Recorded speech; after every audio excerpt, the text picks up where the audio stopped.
Hello everybody, my name is Carlo and today I'm cooking a lamb caldereta dito sa mainit naming kusina na hindi gumagana ang exhaust.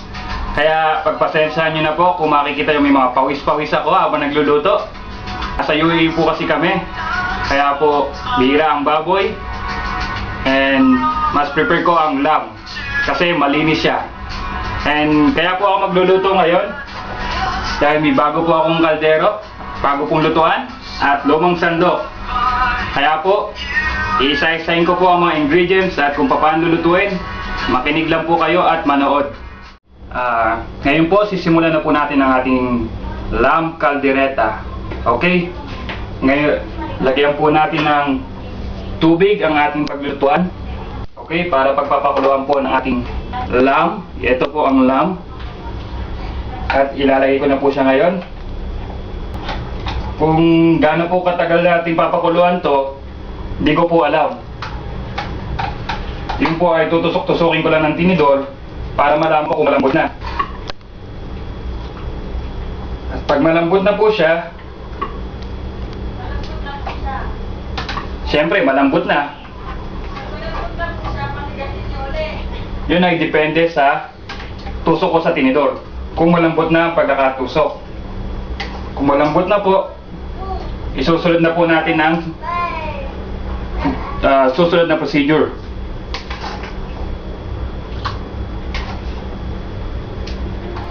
Ayan po, susubukan ko pong tusukin yung lamb natin kung malambot na. Nakita nyo, ito ang tinidor. Ayun ang lamb. Tutusukin ko po. Ayaw pa.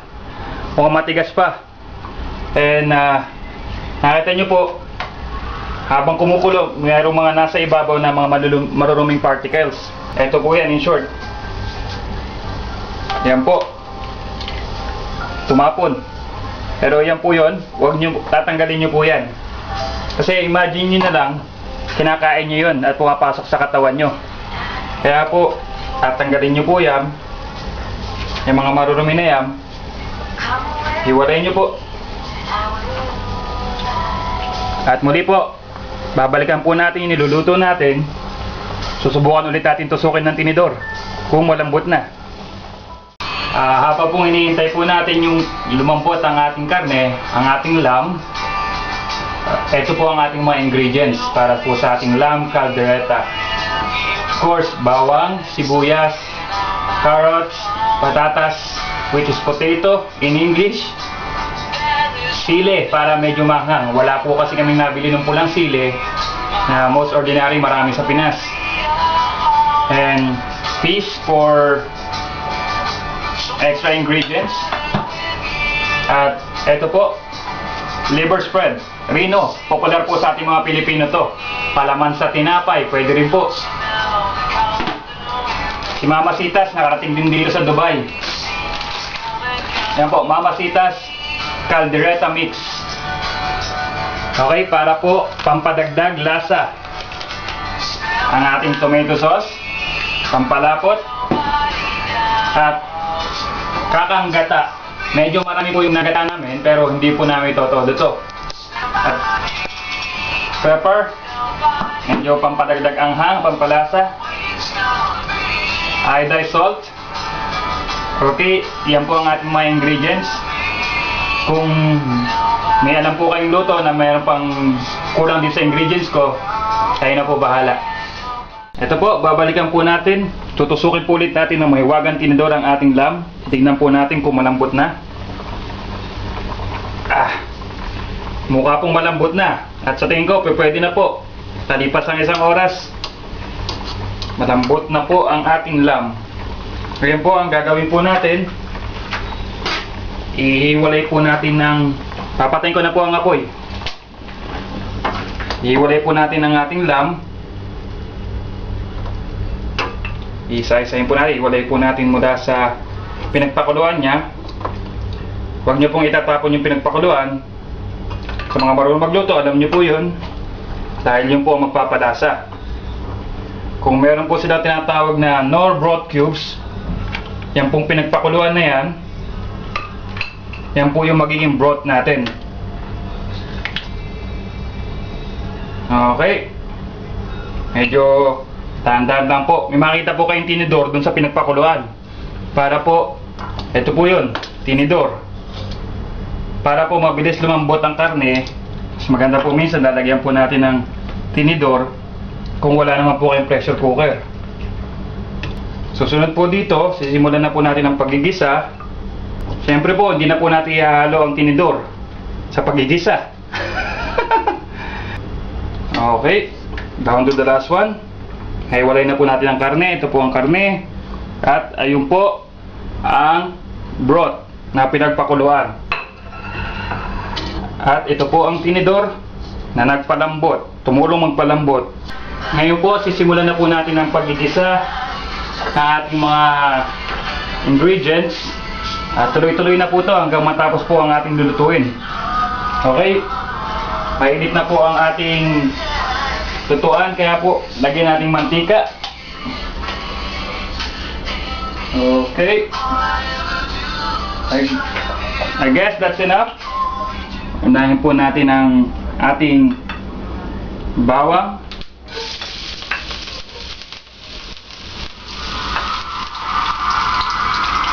Konting gisa lang po sa bawang. Huwag niyo pong susunugin kasi po mahirap i-digest ang bawang pag sunog.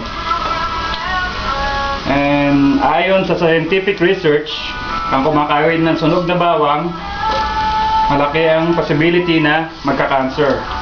Nakita niyo po, nilagay ko na rin po ang sibuyas. Kaya lang po natin mag-isa sila pareho. Pasensya na po, amateur cooking. Hindi po professional, so don't expect na maging professional po ang kalalabasan ng aking pagluluto. Kung titignan nyo po ako, medyo may pawis-pawis na po ako.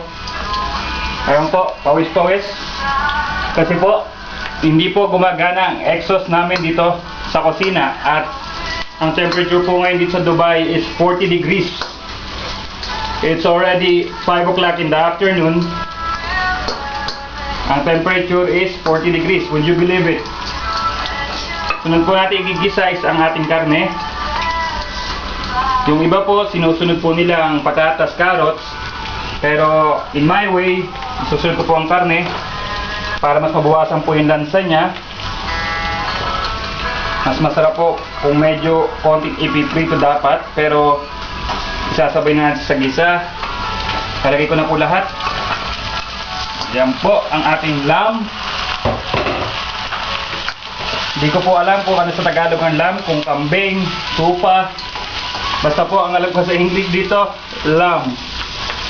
Okay. Then lang po natin magisa ang lamb. Huwag niyo pong hayaang masulog ang bawang. Bigyan lang po natin ng enough na space. Okay.